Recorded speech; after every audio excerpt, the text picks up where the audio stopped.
Kuala Lumpur Jalan மஸ்ஜித் இந்தியாவில் கடந்த August 23ஆம் தேதி நில அமிழ்வு ஏற்பட்டு 10 நாட்களுக்கு பிறகு தற்போது அங்கு வாடிக்கையாளர்கள் திரும்பி வர தொடங்கியதால் வர்த்தகர்கள் நிம்மதியடைந்துள்ளனர்.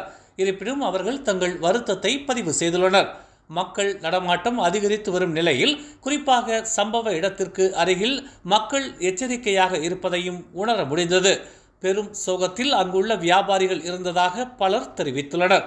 இருப்பினும் வணிகம் இன்னும் முழுமையாக இயல்பு நிலைக்கு திரும்பவில்லை என்றும் பல வாடிக்கையாளர்கள் இன்னும் பாதுகாப்பு குறித்து எச்சரிக்கையாக இருப்பதாகவும் அவர்கள் கூறினர். மீட்பு படையினர் கூட சாப்பிடுவதற்கு தயங்குவதாக உணவக நடத்துனர்கள் தெரிவித்துள்ளனர்.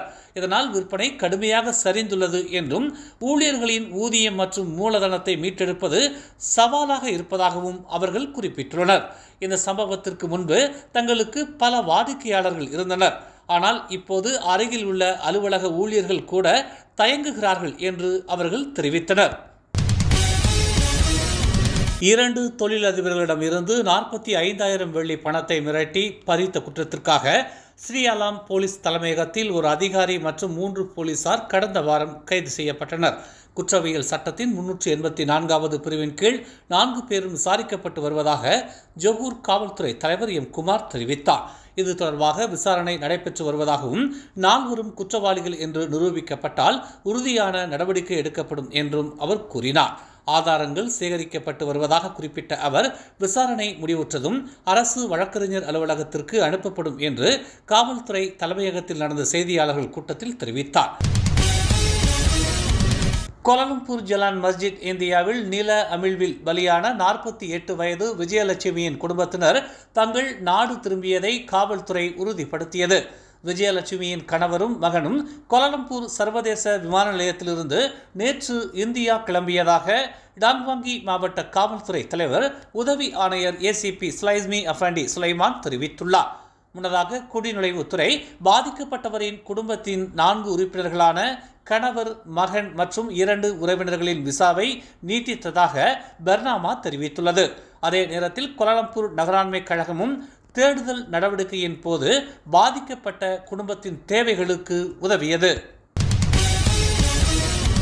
கிள்ளான் சாலையில் சமையல் எண்ணெயை ஏற்றிச் சென்ற லாரி கவிழ்ந்ததில் ஓட்டுநரின் கவனக்குறைவே முதன்மை காரணம் என்று தென்கிள்ளான் மாவட்ட காவல்துறை தலைவர் உதவி ஆணையர் சா ஹூங் ஃபோங் தெரிவித்துள்ளார்.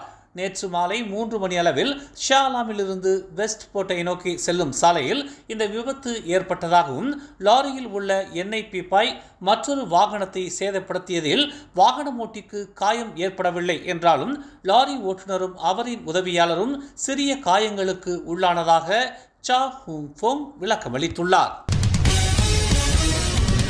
சுங்கைப்பட்டாணியில் தனியார் பேருந்தில் ஏற்பட்ட தீ விபத்தில் எந்த ஒரு உயிர் சேதமும் ஏற்படவில்லை என்று சுங்கைப்பட்டாணி மாவட்ட தீயணைப்பு தலைவர் இஸ்மாயில் முகமது ஜைன் தெரிவித்துள்ளார். நேற்று மாலை 5 மணி அளவில் கடா பாலியங்கிலிருந்து சுங்கைப்பட்டாணிக்கு 7 பயணிகளுடன் பயணித்த தனியார் பேருந்து தீ பற்றியதும் ஓட்டுநர் விரைந்து பயணிகளை வெளியேற்றியதால் யாரும் தீயினால் பாதிக்கப்படவில்லை என்று அவர் கூறினார். முதல் கட்ட சோதனையில் பேருந்தின் எந்திரத்தில் ஏற்பட்ட கோளாறு தீ விபத்துக்கான முதன்மை காரணம் என்று கண்டறியப்பட்டுள்ளது. சபா மாநிலங்களவை சட்டமன்ற தேர்தலில் பாஸ் கட்சி எடுக்கும் முடிவை பரிகாத்தான் எதிர்க்காது என்று பாஸ் கட்சி தலைவர் அப்துல் ஹடி அவாங் தெரிவித்துள்ளார். தற்போது GRS கட்சியுடனான பேச்சுவார்த்தைகளை பாஸ் கட்சி முன்னெடுத்துள்ளதாகவும் அதிகாரப்பூர்வ முடிவு விரைவில் வெளிவரும் என்றும் அவர் கூறினார். பரிகாத்தான் உறுப்பு கட்சியாக பாஸ் கட்சி சபா சட்டமன்ற தேர்தலில் முடிவெடுக்கும் தகுதியை பெற்றிருப்பதால் பாஸ் கட்சி எடுப்பதுதான் முடிவாக இருக்கும் என்று அப்துல் ஹடி அவாங் திட்டவட்டமாக தெரிவித்துள்ளார். பாஸ் கட்சி ஆட்சி அமைத்துள்ள திரங்கானு, கிளாந்தான், கடா, பெர்லிஸ் ஆகிய 4 மாநிலங்களுக்கு இடையிலான பொருளாதார ஒப்பந்த கூட்டணி இன்று தொடங்கியது. சமிட் ஆஃப் ஸ்டேட் கவர்மெண்ட் எனும் புதிய ஆணையத்தின் மூலம் இத்திட்டம் தொடங்கப்பட்டுள்ளது. முன்னாள் பிரதமர் மகாதீர், பாஸ் கட்சி தலைவர் ஹடி அவாங் என இருவரும் சமிட் ஆஃப் ஸ்டேட் கவர்மெண்ட் எனப்படும் SG4 ஆணையத்தின் ஆலோசகர்களாகவும் இயக்குநர்களாக திரங்கானு, கிளாந்தான், கடா, பெர்லிஸ் ஆகிய 4 மாநிலங்களின் மந்திரி பஜார்களான Datuk Seri doctor Ahmad Samsuri Mokhtar, Ustaz Mohamad Nassuruddin Daud, Datuk Seri Muhammad Sanusi, Muhammad Shukri bin ஆகியோர் பொறுப்பு வகிப்பதாக தெரிவிக்கப்பட்டுள்ளது. வட மலேசியாவின் மூலமாக பெறப்படும் முதலீடுகள் 4 மாநிலங்களும் பயனடையும் வகையில் இவ்வாணையம் மாநில அரசாங்கத்தின் கட்டுப்பாட்டில் இயங்கும் என்று தெரிவிக்கப்பட்டுள்ளது.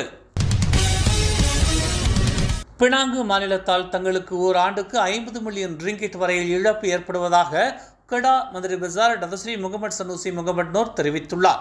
கெடா பினாங்கு மாநிலங்களின் எல்லை பகுதியாக இருக்கும் சுங்கை மூடா ஆற்றிலிருந்து இரு மாநிலங்களும் தண்ணீரை பெற்றாலும் பினாங்கு அதிகமான அளவு நீரை எடுப்பதால் கெடா அரசாங்கத்திற்கு ஆண்டுக்கு 50 மில்லியன் ரிங்கிட் இழப்பு ஏற்படுவதாக அவர் குறிப்பிட்டுள்ளார்.